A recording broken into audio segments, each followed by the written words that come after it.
Halo, salam sehat. Assalamualaikum warahmatullahi wabarakatuh. Kembali lagi bersama saya Fajar Supriyanto di channel Fajar Supriyanto HL. Apa kabar kalian semua? Semoga dimanapun kalian berada selalu diberikan kesehatan ya. Oke, kali ini kita akan bahas seputar pertanyaan yang mungkin kalian sering dengar di kehidupan sehari-hari ya. Kenapa sih saya masih terlihat gendut? Kenapa sih saya masih terlihat buncit padahal saya sudah atur pola makan atau diet dan sudah olahraga? Nah, sebelum kita bahas lebih lanjut, ayo kita intro dulu.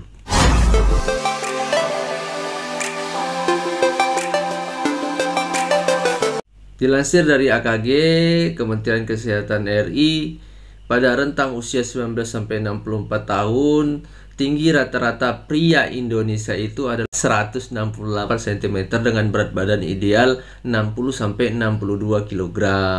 Dan perempuan di tinggi 159 cm pada berat 54-55 kg. Dengan lingkar perut normalnya ya, kalau laki-laki tidak lebih dari 102 cm dan perempuan tidak lebih dari 89 cm. Nah, yang jadi permasalahan sekarang, yang bertanya ini tingginya di bawah 168 cm untuk laki-laki dan yang perempuan di bawah 159 cm. Nah, itu yang jadi permasalahannya kan, badan lebih rendah tapi perut lebih buncit dari angka yang 102 dan 89 pada wanita itu. Nah, kita cari permasalahan atau kita cari sumbernya ya. Permasalahannya kita tarik mundur.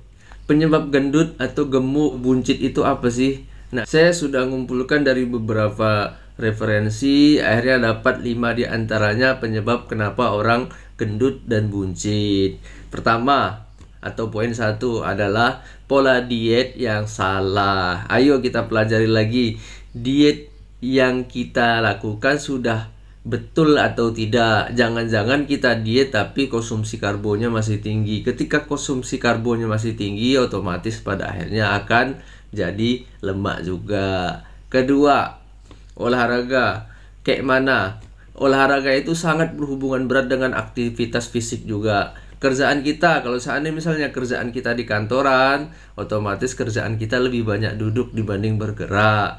Ditambah olahraga kita kurang intens, cuma seminggu sekali, 2 minggu sekali, bahkan 1 bulan sekali. Dan kita berharap kurus, nggak mungkin ya. Jadi ayo olahraganya lebih intens dan konsisten. Nah, ketiga, faktor keturunan. Nah, kalau faktor keturunan kita memang gimana ya, itu udah pemberian dari Tuhan. Cenderung mudah gemuk ya karena memang punya keturunan dari orang tuanya. Kayak mana caranya? Ya, kembali ke poin 1 dan poin 2. Kita harus lebih ekstra dalam diet dan lebih ekstra dalam olahraga, tapi dalam konteks diet dan olahraga yang tepat dan benar ya. Oke, yang keempat, pengalihan stres yang kurang tepat. Nah, kadang-kadang kita ya ketika ada permasalahan lebih cenderung mengalihkan stres ke hal-hal yang kurang tepat menurut saya. Misal contoh, nonton bioskop, nonton TV berjam-jam, buka media sosial berjam-jam. Semuanya benar. Yang nggak benarnya temennya. Kenapa? Temennya pasti cemilan. Dan cemilannya misalnya bakmi, ya Indomie, atau roti, atau makanan-makanan yang banyak mengandung karbohidrat tinggi. Pada akhirnya ya menjadi gemuk karena saat begadang atau saat nonton lebih banyak mengkonsumsi karbohidrat tinggi. Nah, pada akhirnya jadi lemak juga. Jadi pengalihan stresnya harus ke hal yang positif atau ke hal yang lebih tepat. Nah, yang kelima, yang terakhir, ini nggak semua ya, mengkonsumsi alkohol secara berlebihan. Misal contoh nih, poin pertama kita sudah sangat baik, ya kan? Poin kedua sudah sangat baik juga. Bahkan kita tidak punya keturunan nih. Keempat, pengalihan stres kita sudah sangat baik, tapi kita hobinya minum alkohol. Kita punya kecenderungan untuk gemuk juga, karena pada umumnya alkohol banyak mengandung gula.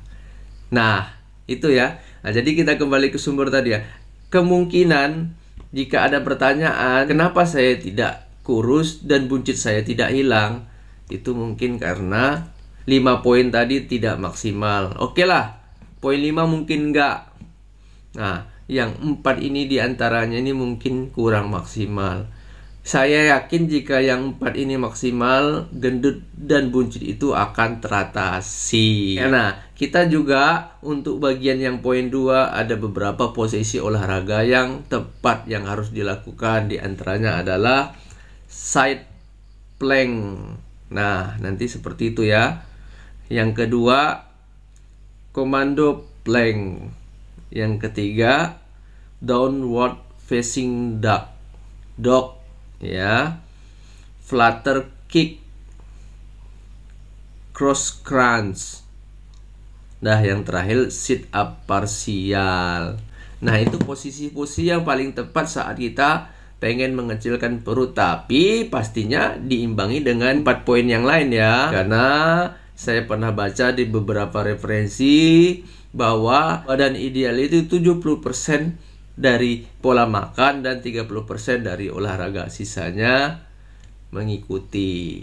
Nah, semoga bermanfaat. Jika ada pertanyaan atau kurang jelas, tulis dulu kolom komentar. Jangan lupa like, comment, share, and subscribe. Salam sehat. Assalamualaikum warahmatullahi wabarakatuh.